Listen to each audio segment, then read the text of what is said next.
Produced in association with KPMG Australia, this is What Happens Next with Whitney Fitzsimmons. Hello, I'm Whitney Fitzsimmons.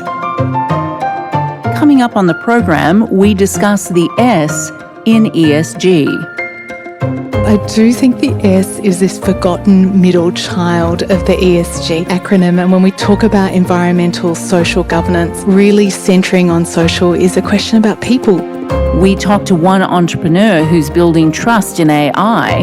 Machine learning can be used for so much more than surveillance or extracting personal data.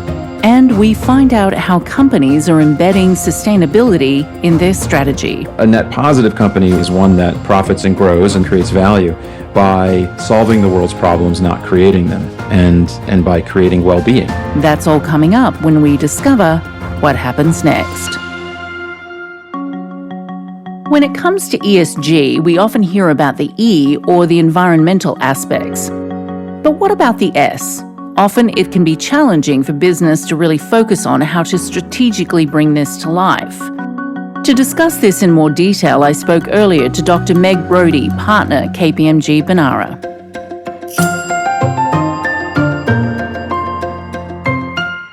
Dr. Meg Brodie, welcome to the program. Thank you, Whitney. Now, ESG has been a hot topic for business recently. Obviously, the E gets a lot of attention, but let's talk about the S. What's the main focus here of your work? That's such a great question, Whitney, because I do think the S is this forgotten middle child of the ESG acronym. And when we talk about environmental social governance, really centering on social is a question about people. How are people impacted by the decisions that you make, and how are people impacted by what you positively lean into as well as the risks that you deal with? So when I talk about the S in ESG, I encourage people to put the risk of harm to people at the centre of that question, or alternatively say, how can we create better, more positive outcomes and opportunities for people? Can you just give me some examples of what you focus on? Look, I think part of this conversation in Australia has been really helpfully pushed along by the introduction of the Modern Slavery Act.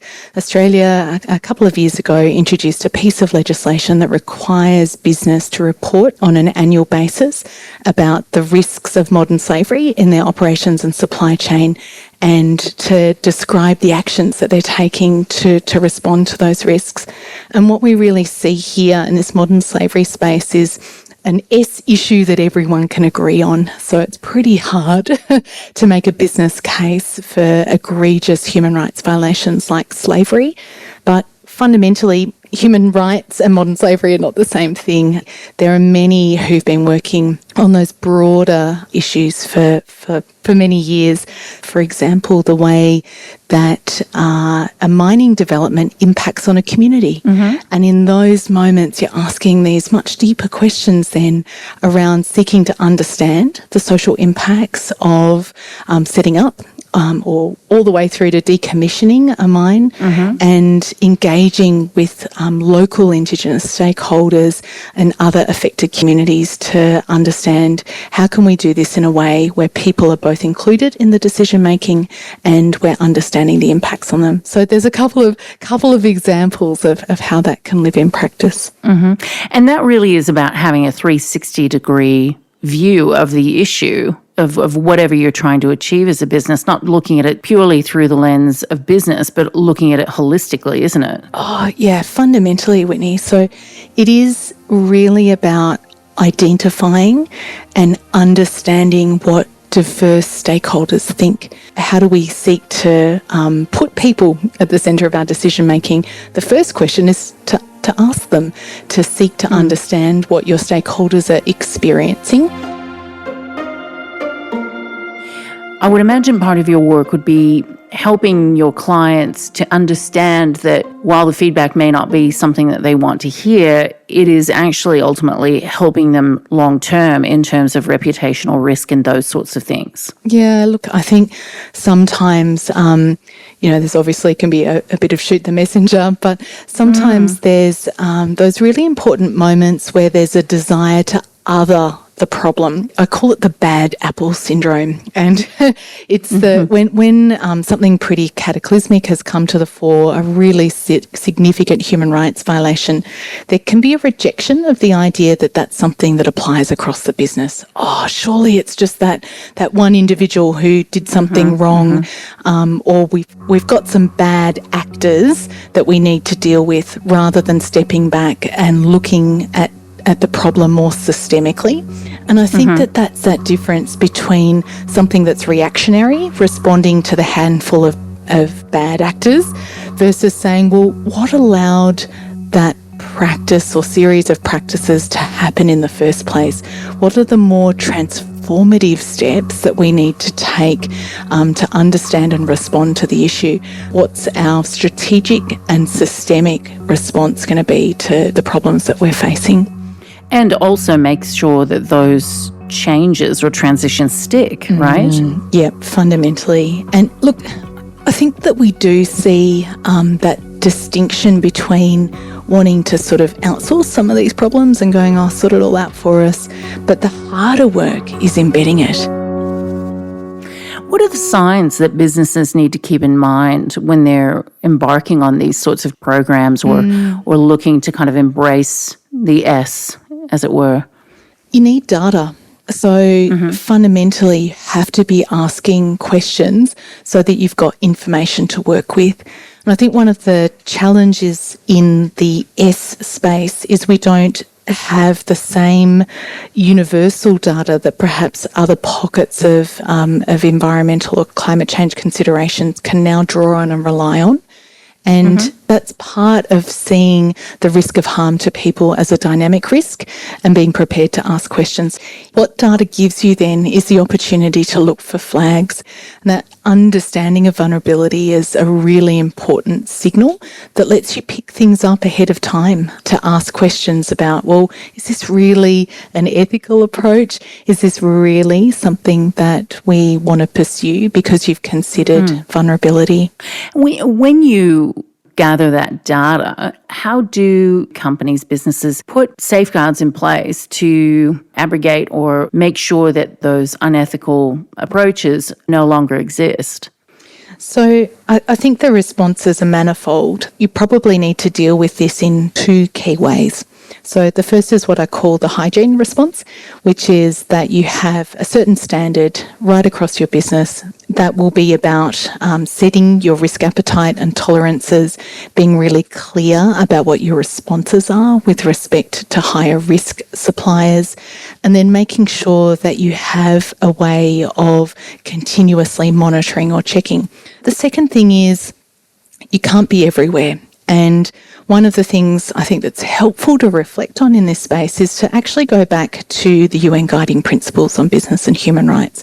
There is an understanding baked in that organisations will deal with risks where there's the most harm to people, so that severity question, and also where they've got the ability to do something about it, and that is that question of what impact do you want to have? You know, that age-old question, what do you want to be famous for? You can apply that to this space as well. Where is it that you organisationally want to make change? How is that aligned with your purpose and values? And then you play that out alongside your risk response as well. Are there any positive examples of businesses operating well within the S space? Yeah, there are. There are lots of examples. And I think fundamentally what we're seeing in terms of those emerging leading practice responses are beyond compliance and saying, okay, beyond our due diligence, these are the things that we're going to do to uplift the communities in which we work, to fundamentally make a change, to lend our voice to advocacy for a broader change across business as a whole. And those leading actors are requesting more regulation in this space. They're engaging in multi-stakeholder initiatives with government and civil society organisations to bring those diverse voices to the table of change. So that's absolutely what we're seeing in terms of leading business in this space. Dr. Meg Brodie, thank you for joining the program. Thank you so much.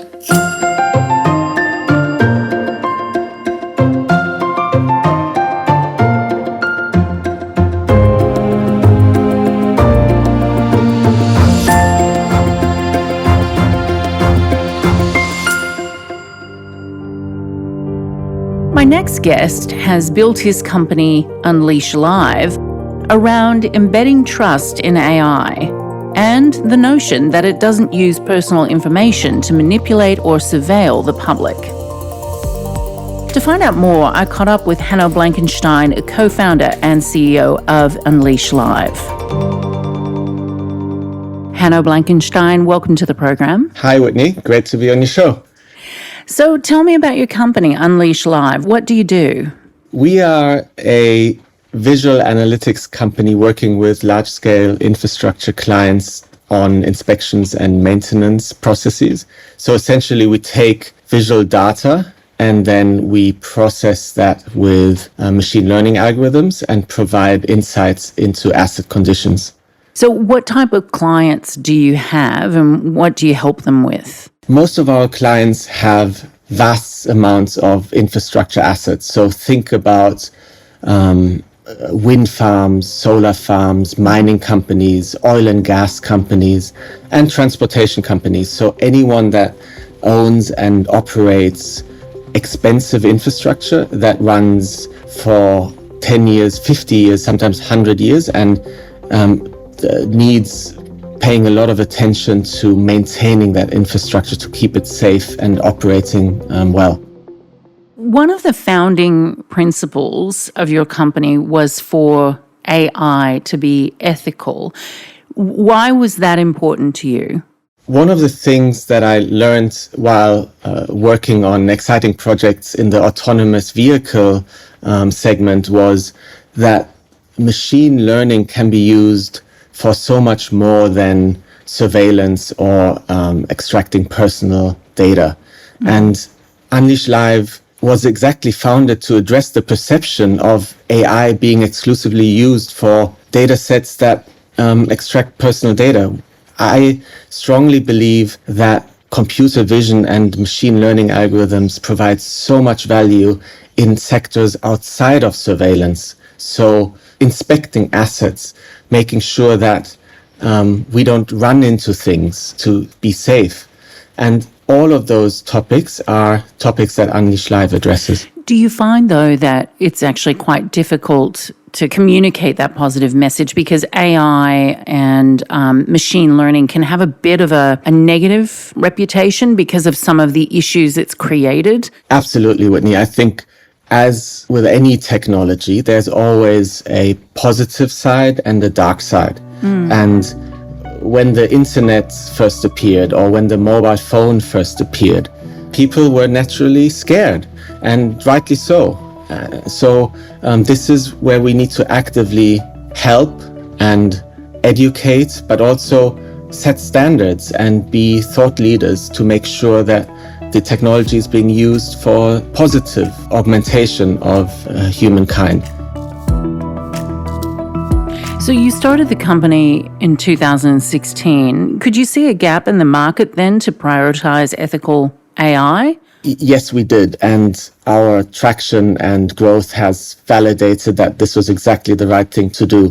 Mm-hmm. So back in the early days of machine learning, the term artificial intelligence was very much used for surveillance on security cameras, facial recognition, comparing data sets and tying it back to individuals.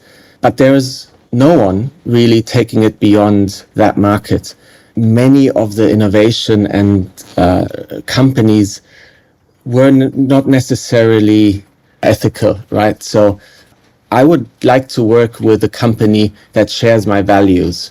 Mm-hmm. And that has not always been the case with the startups in the early days of AI. What are some of the biggest hurdles that it needs to overcome to become accepted, that people will put their trust in? When you think about what builds trust, there are many facets to it. One is clearly that my privacy is protected. A second area, though, is also security. It's plain old security, that my data is secure and cannot be hacked or misused or extracted without me consenting to it. Another area is bias. So ethical AI contains pretty much all three of those elements, and actions are much more important than what you say. So some of the actions that we put in place is how do we ensure security of the data? How do we actually measure quality of the machine learning algorithms which we deploy with our clients so that we address the notion of bias? What actions do we take to anonymize the data? And all of those three topics require a lot of technology tooling, but it's also a lot of frameworks and processes within our organization and together with our clients to ensure that we actually take the appropriate action. And your AI doesn't actually involve the use of personal information, so a government could never identify people or use it for its surveillance. Is that a selling point for your business? That's exactly right, Whitney. So even though some of our branding and the way we differentiate in the market is to showcase the power of AI, when it comes down to how we operate and the value that we deliver, it's all about improving asset productivity, which does not involve humans and their personal behavior or their personal identity. So yes, it is a selling point, and that is one of the cornerstones of how we overcome the trust issue as well. And I would imagine then the staff that you attract would be attracted to that specific point as well. How do you think they'd respond if you ever moved away from that kind of practice? As a small company and as a founder of a fast-growing business, I am very clear in the way we present our values and the way we live our values, that ethical AI is central to our mission. So it is a big selling point not only with our clients, but also the way we attract talent. And you're right, in every interview and every onboarding session, these questions are being asked. And as soon as we build the trust, it is an exciting moment because this is actually really different, and we provide something that none of the other competitors are doing in the market at the moment. AI is so much more than collecting personal identifiable data at scale. Hanno Blankenstein, thank you for joining the program. Thank you, Whitney. Pleasure to be with you.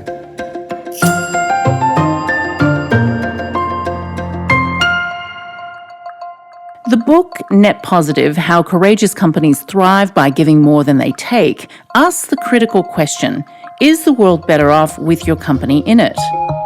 To discuss this in detail, I spoke to the book's co-author, Andrew Winston. Andrew Winston, welcome to the program. Thanks for having me. Glad to be here. So, Andrew, what people expect from corporations has changed dramatically over the last few years. What has driven this rapid shift away from profit at all costs?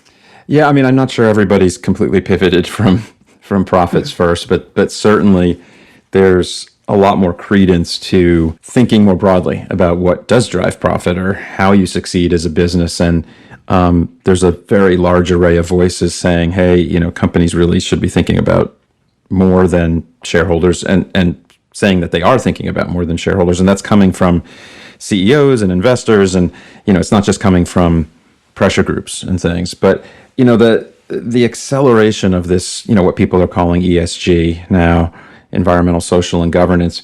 I think it's a lot of things. I think that the pandemic helped accelerate, but there were things in the works already. But it's really these kind of really big fundamental trends and changes in the world that have been building for years that I've spent a lot of my time kind of working on and writing about and talking to people. Climate change, in the last few years, I think has become much clearer to people that it's not a model we're debating. It's actually happening, right? In Australia, in California, the scale of fires, the scale of storms, droughts, floods is just bigger than we've ever seen. And so people are kind of seeing it, and there's real cost to business. And, the pressure from kind of generational, views of younger people who want companies to stand for something has been building, and the kind of rise of interest in investors. So it's just kind of all come together. And I think really now all companies, all really big companies are at the table. There's no one really denying that this is on the agenda and they have to be talking about these environmental and social issues. The real question now is how fast we go and who does it well. Do you think it's possible that any business could sit on the sidelines now and not look at human rights, climate change, and equity and inclusion? Look, I'm sure some will, and there's always the people will come up and say, oh, but there's still people making money off of being bad. There's still Exxon or whatever. Those cases don't disprove the rule. There's going to be companies making money in traditional ways, for some amount of time, right? But I think the oil and gas companies will be selling oil and gas for a number of years. And, they're going to be riding high right now with the war and the price of oil and gas. But over time, they're being eliminated, right? They're being turned into dinosaurs. And that's unavoidable. So I think there's no sidelines anymore for having a stance on the kind of big issues of the day. Even Exxon and those guys, they still take a position. Their position is the world needs energy and the developing world needs energy and we're providing it. And those awful renewables won't really power the world. So they have a position, right? So nobody's staying silent. It's just, there's going to be vested interests that are fighting, but the rest of the world is moving pretty quickly to kind of a new form of operations in many sectors, right? I think we're going to see drastic changes in transportation and buildings and finance. It's all moving pretty quickly and a lot of it exponentially. And we're not used to that. People are not used to the pace of change. Yeah, and the way we view accountability has evolved. Corporations, they're still answerable to investors, but there are a range of other stakeholders in the mix. What sort of power do you think employees hold now? I think they're the most important one. But to step back for a second, that it's not shareholders versus stakeholders. I think that's been a kind of big myth. In my work and in my latest book, we talk about satisfying stakeholders, pleasing your customers, engaging your employees, and on and on. And that results in good shareholder value. It's not against each other. And what you're hearing from some of the biggest investors like Larry Fink at BlackRock, I mean, he's technically the largest investor in the world, largest asset manager. BlackRock has 10 trillion. He's been writing lots of things about this, saying this isn't some kind of woke agenda. This is capitalism. But serving your stakeholders is how you make money. It's how you create value. So the employees are critical and they're really driving change. You're not going to be able to attract and retain talent if you're not making a statement and backing it up and really having a position on these issues and showing that you're moving in the right direction and showing that you have values, right? That you have beliefs and purpose. That's what the younger generation is demanding, and they're changing how business is done. You mentioned your book. It's a roadmap for how businesses can become a net positive company. What does that actually mean? So just to remind everyone or tell everyone who my co-author is. So I wrote with Paul Polman, who was the CEO of Unilever for 10 years, and really, I think the most respected, large company CEO on this agenda of building environmental and social thought and issues into your strategies. He really dug in at Unilever and made it the core to the business. And we, our kind of mission in a way is to convince companies that we have to go much faster. We need speed and scale, and that's really not enough anymore to just incrementally improve, reduce your emissions a little bit here and there, that we need a kind of wholesale systemic change. And so a net positive company we're defining as one that profits and grows, and this is how it creates value, by solving the world's problems, not creating them, and by creating well-being for all the stakeholders that they touch, employees and consumers, suppliers, customers, communities, and on. And doing that through everything they do, through their products and services, their operations, their buildings. And this is, it's a North Star. Nobody could claim that they're there yet. So it's a path, right? But we have to set a different, more aggressive agenda. And if the reports coming out of the scientific community on climate in particular, if you take a look at them at all, you realize we're really out of time, and business is going to have to pivot pretty fast. And I think we can. The pandemic showed how quickly we could move if you needed to, right? Entire supply chains got shifted. People worked at home all of a sudden, right? Like stuff we thought was going to take years, we figured it out. And I think we have to start treating climate as that kind of emergency because we're really running out of time. There's been a school of thought that prioritizing ESG will negatively impact the bottom line. It seems to me that is really just a myth. Is that your view on that? Well, this is kind of what I've been doing for 20 years. And I am not exaggerating when I say that I do a lot of media, I do a lot of speaking, I write. I get a question about, hey, doesn't ESG or doesn't sustainability hurt the bottom line? I get that question pretty much daily for like 20 years now. Has the answer ever changed? It's changed somewhat. I mean, my first book was called Green to Gold, and it was a very unsubtle title. It was about using green and environmental thinking to drive profit. Yeah. And it was, just kind of, in a way, a simple story to say, hey, you can cut energy use, cut waste, that saves money, you can reduce your risk, you can kind of innovate around environmental needs and sustainability needs for customers. And all of those things have become even more true. Like there's real customer demand now, like serious customer pull through. I'm hearing that from so many sectors. So the value creation opportunities are huge. There's kind of a problem with, if it's called sustainability, it's somehow assumed to be anti-business, and it's called a cost instead of an investment, whatever you spend. There's nothing else in business that's treated that way. Everything is a cost. Everything is a capital allocation choice. You're going to hire people, you're going to invest in them, you're going to do R&D, you're going to spend on marketing, and in no other realm are you supposed to prove that it pays off immediately, right? There's always some sense of a hurdle rate, or we're investing in marketing because we just think it's, we got to build the brand. I wrote about this years ago and said, tell me what's the return on investment on a Super Bowl ad? Like you do some giant ad campaign, no one can tell you the ROI, right? And when it comes to this stuff, it's always just been assumed that it's some kind of anti-business, liberal plot to take over business instead of seeing it as this, real pathway to value creation. So I think the answer has only changed in that it's gotten more and more obvious that this is a better path. Like doing things like, say, using renewable energy, it was a choice, 10 years ago. Do we want to do this for brand reasons? Is this going to help us, in kind of achieving some form of energy resilience? I mean, what were the other benefits? Now it's just cheaper, and ESG funds, until recently, I mean, oil prices kind of change everything, but until recently, the last few years, they've been outperforming. 80% of ESG funds outperformed their benchmarks in 2020. So, and people will still ask me, well, how can I move money into ESG since it loses money? I'm like, but they outperform, so I don't know how to answer the question, right? So it's been a strange discussion. And then just to put it in a bigger picture, just kind of an existential level, we're being asked in a way to keep proving the business case for our survival.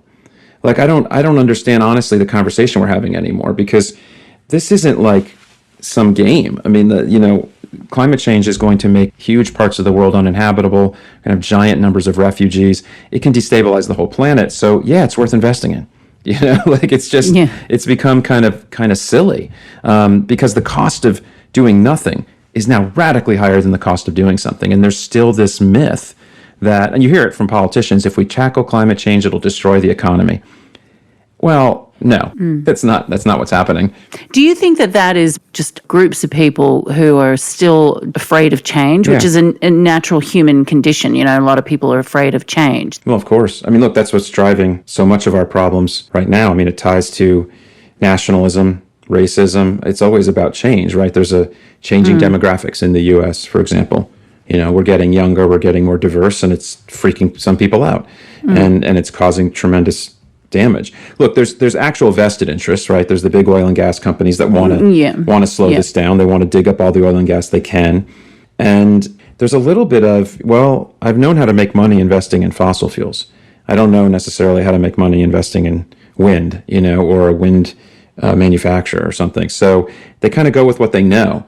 And I think if, behavioral economics has taught us anything as it's grown as a discipline in the last 20 years, it's taught us that we don't make decisions just on numbers. That's the big myth, really, right? That we're perfectly analyzing our choices as individuals or as executives and choosing the perfectly profitable one. No, and there's all sorts of emotions and biases involved, right? And people have a strong feeling about the way things are done currently, and they kind of stick with it.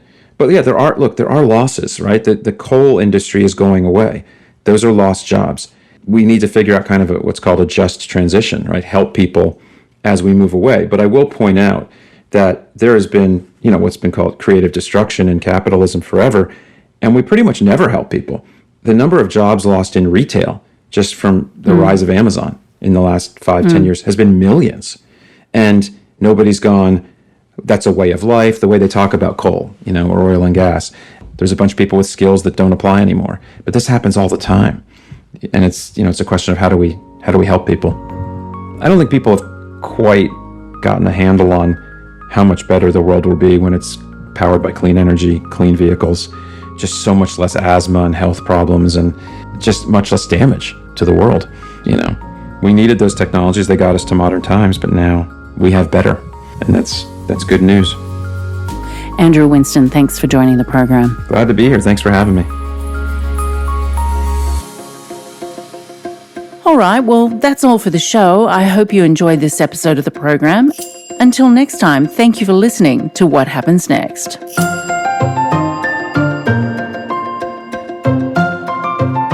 You've been listening to What Happens Next with Whitney Fitzsimmons.